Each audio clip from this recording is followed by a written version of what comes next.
Hello friends, आज बताने जा रहे हैं स्ट्रक्चर ऑफ फ्लेम के बारे में। अभी फ्लेम का मतलब हिंदी मीनिंग ही होती है लौ। आपने देखा होगा मोमबत्ती जलते हुए आपने देखा होगा जो ऊपर का हिस्सा होता है, ये वाला हिस्सा जो होता है वो क्या कहलाता है? लौ कहलाता है। लौ मतलब कहते नहीं है हिंदी लौ जल रही है ना, मोमबत्ती की जो ऊपर वाली ये फ्लेम होती है उसको क्या बोलते हैं? लव। अब ये फ्लेम का मतलब होता है love. A candle flame has 3 part called zone. अब देखिए कंडल के पार्ट, जो कंडल होता है इसके 3 पार्ट होते हैं depending upon the amount of oxygen available. वह किसके ऊपर डिपेंड करता है? अमाउंट ऑफ ऑक्सीजन, मतलब ऑक्सीजन कितनी मात्रा में है वह इसके ऊपर डिपेंड करता है। और इस आधार पे यह 3 जोन में बांटा गया है। कौन से जोन में बांटा गया है? 3 जोन में। पहला कौन सा है? देखिए पहला दोस्तों कौन सा है? Inner zone. दूसरा क्या है? Middle zone. और तीसरा क्या है? Outer zone. यानी पहला इनर मतलब क्या होता है? अंदर वाला जोन, अंदर वाला क्षेत्र। और मिडल जोन का मतलब क्या होता है? जो बीच का क्षेत्र है। आउटर जोन का मतलब क्या होता है? जो बाहर का क्षेत्र है। तो यानी ये कितने पार्ट में डिवाइड किया गया है? 3 पार्ट में डिवाइड किया गया है। किस किस बेसिस पे आधार डिवाइड किया गया है? Oxygen, amount of oxygen level के अकॉर्डिंग डिवाइड किया गया है। समझ में आ गया? तो चलिए देखते हैं जो इनर जोन होता है क्या होता है, और जो मिडल जोन होता है क्या होता है, आउटर जोन होता है क्या होता है। तो इसमें देखिए फिगर बनाया गया है। ये जो है outer zone of the combustion. इस फिगर से देखने पे ये मालूम चलता है कि ये क्या है? ऊपर वाला जो हिस्सा है क्या है? आउटर जोन है। और ये जो बीच का हिस्सा है जो middle zone of the partial combustion. अब कंबस्टन का मतलब क्या होता है दोस्तों? कंबस्टन का मतलब क्या होता है? दहन। दहन, कोई चीज़ का जलना क्या कहलाता है? दहन या कंबस्टन कहलाता है। समझ में आ गया? किसकी उपस्थिति में? ऑक्सीजन की उपस्थिति में किसी चीज़ की जलना क्या कहलाता है? कंबस्टन कहलाता है। तो कंबस्टन का मतलब समझ में आ गया ना दोस्तों? आगे देखते हैं।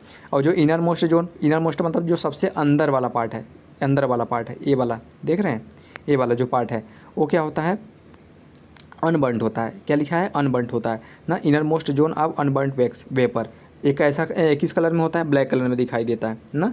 और अब देखिए इसमें क्या हुआ? हॉटेस्ट पार्ट यानी जो ऊपर वाला होता है outer zone of the complete combustion जो होता है वो क्या होता है? हॉटेस्ट पार्ट होता है। और जो बीच वाला पार्ट होता है मॉडरेटली ना, तो थोड़ा सा कम हॉट होता है। और जो सबसे नीचे वाला होता है वो क्या होता है? लिस्ट हॉट होता है। तो अब देखिए दोस्तों, चलिए इसके बारे में डिफिनेशन थोड़ा सा पढ़ लेते हैं। वैसे तो मैंने समझा दिया, क्योंकि जो ऊपर वाला इलाका होता है, जो एरिया होता है, जोन होता है, उसमें वहाँ कार्बन की ऑक्सीजन की मात्रा सबसे ज़्यादा पाई जाती है, जिसके वजह से, यानी जो बाहर वाला हिस्सा होता है ऑक्सीजन की मात्रा सबसे ज़्यादा पाई जाती है, जिसके वजह से वो हॉटेस्ट पार्ट होता है। जबकि जो मध्य वाला होता है, मध्य वाला थोड़ा सा ऑक्सीजन की मात्रा कम होती है, क्योंकि अंदर जाएगी तब तो ऑक्सीजन की मात्रा, बाहर ही जल जाता है तो ऑक्सीजन की मात्रा अंदर थोड़ा बहुत जाता है, जिसके वजह से वो थोड़ा सा क्या होता है? कम चमकदार होता है और कम हीट देता है। और जो सबसे इनर मोस्ट जोन यानी सबसे अंदर वाला जो पार्ट होता है वो क्या होता है? वो बहुत ही कम हीट देता है, यानी लिस्ट हॉट होता है। और वहीं पर क्या पाया जाता है? वीक कंटेनिंग क्या होता है? वीक कंटेनिंग जो जैसे बत्ती वाला जो एरिया होता है। अब बत्ती क्या होता है? जो देखते नहीं आप, ब्लैक कलर का होता है, ऊपर से निकला होता है, जहाँ से हम कोई चीज़ जलाना स्टार्ट करते हैं, जिससे मोमबत्ती का कुछ निकला हुआ पार्ट होता है ना, जो स्टिंग टाइप का, डोरी टाइप का, तो वो होता है। तो ये देखिए, अब इसके बारे में थोड़ा सा रीड करते हैं। जो इनर जोन होता है, the inner most zone of a candle flame is the coolest part of the flame. यानी जो इनर जोन होता है सबसे अंदर, इनर जोन मतलब जो अंदर वाला पार्ट होता है। The inner most zone of candle flame is the coolest part of the flame. यानी ये फ्लेम का सबसे कूलेस्ट पार्ट होता है। कैसा होता है? कूलेस्ट मतलब सबसे ठंडा वाला, मतलब सबसे ठंडा पार्ट होता है। हॉट तो होता है लेकिन थोड़ा बहुत हार्ड होता है। It is completely dark. यह कैसा होता है? यह बिल्कुल डार्क कलर का होता है। कैसा? ब्लैक कलर में। और because it emit no light, क्यों ऐसा होता है? क्योंकि यह प्रकाश बिल्कुल भी उत्सर्जित नहीं करता है। एमिट्स माने क्या होता है? उत्सर्जन करना, मतलब निकालना प्रकाश का। यह प्रकाश पूरी निकाल नहीं पाता, जिसके वजह से क्या होता है? ब्लैक होता है। It is also called dark zone. और इसको हम क्या बोलते हैं? इनर जोन को हम डार्क जोन भी बोलते हैं। समझ में आ गया दोस्तों?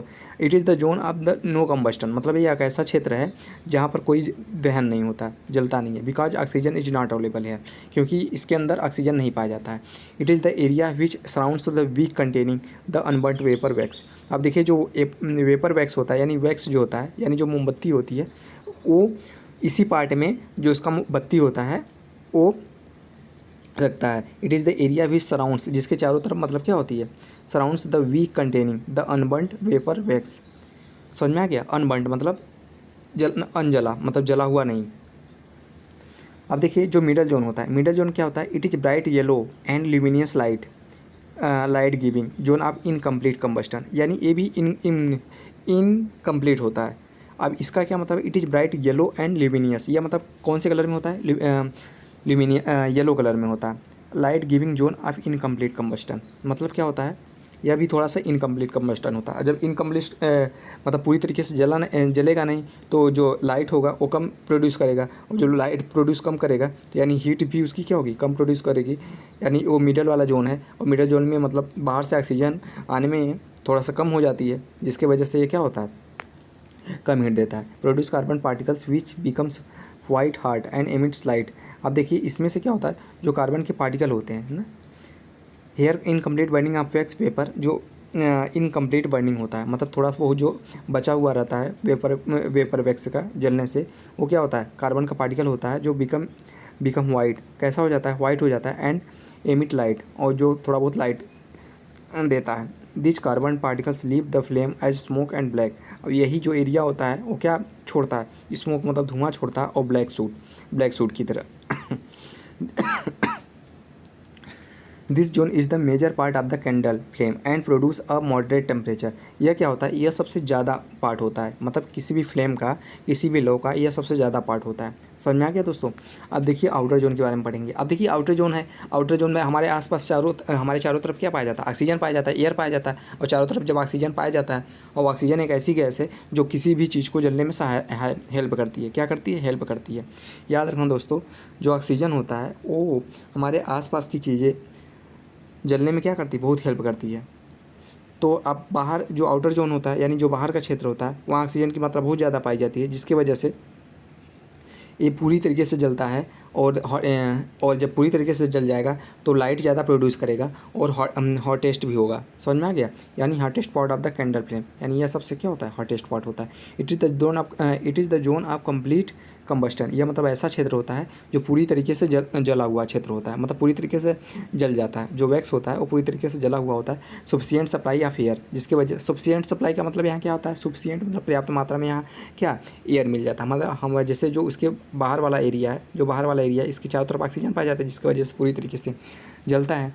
Late on sufficient supply of air, hence no residue is left on an object place in the zone, जिसकी वजह से यहाँ थोड़ा भी बहुत मात्रा में क्या वैक्स नहीं बच पाता।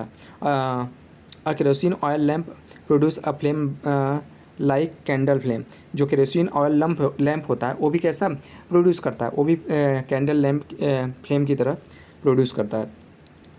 समझ में आ गया दोस्तों। तो gold Smith blow air with metallic blow. जो गोल्ड स्मिथ होता है, यानी जो सुनार होता है, ब्लो माने फूकता है, फूकता है एयर को विथ मेटेलिक ब्लो मतलब क्या होता है, एक मेटेलिक लाड जिसको बोलते हैं फूकनी की सहायता से। आपने गांव में देखा होगा, जब चूल्हे पर रोटी बनाते थे, खाना बनाते थे, तो वहाँ एक लंबा सा मतलब मेटेलिक पार्ट होता था जो रॉड की तरह होता है, जिसके अंदर होल होता था, और हम मुंह से लगा के हवा देते थे, जिसकी वजह से आगे जलने लगती थी। यानी एक तरीके से हम क्या देते थे, ऑक्सीजन देते थे, और ऑक्सीजन क्या करता है, जलने में से हेल्प करता है।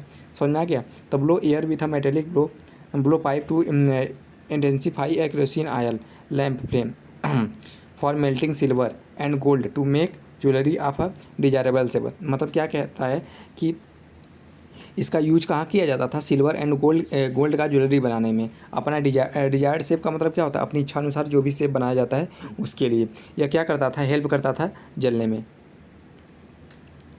देखिए यहाँ पर दोस्तों दिखाया गया है ना, gold Smith use outer most zone of the flame because it is the hottest part. यानी क्या कह रहा है कि, एक मिनट दोस्तों, हाँ, यानी ये कह रहा है कि gold Smith use outer most zone of the flame because it is the hottest zone. मतलब वह क्या करता था, वो जो भी बनाता था वो सबसे बाहर, मतलब बाहर एरिया से इसको गर्म करता था। क्यों, क्योंकि ये देखिए यहाँ पर, और ये देखिए मुंह से एक राड टाइप का है, ऐसे इस शेप में है, जो क्या कर रहा है, उससे फूक रहा है, और यहाँ से उसको क्या मिलता है, ऑक्सीजन मिल जाता है, जिसकी वजह से क्या होता है, जलने लगता है। और ये बाहर में, ये जो बाहर है, देखो बाहर का एरिया उसको गर्म कर रहा है ना। अब बाहर से एरिया अंदर हम थोड़ा सा इसको अंदर करके नहीं गर्म कर रहा है, इसको बाहर से गर्म कर रहा है। ऐसा क्यों कर रहा है, क्योंकि जो बाहर का एरिया होता है वहाँ ऑक्सीजन की मात्रा सबसे ज़्यादा मिलती है, और सबसे हॉटेस्ट पार्ट होता है, क्योंकि पूरा जल जाता है, जिसकी वजह से वो बाहर के एरिया से मतलब उसको गर्म करता है। समझ में आ गया दोस्तों। अब देखो gold Smith blowing air through a metallic pipe. Metallic pipe क्या होता है? वही जिसको बोलते हैं फूकनी। समझ में आ गया दोस्तों। तो आज की क्लास में सिर्फ इतना ही।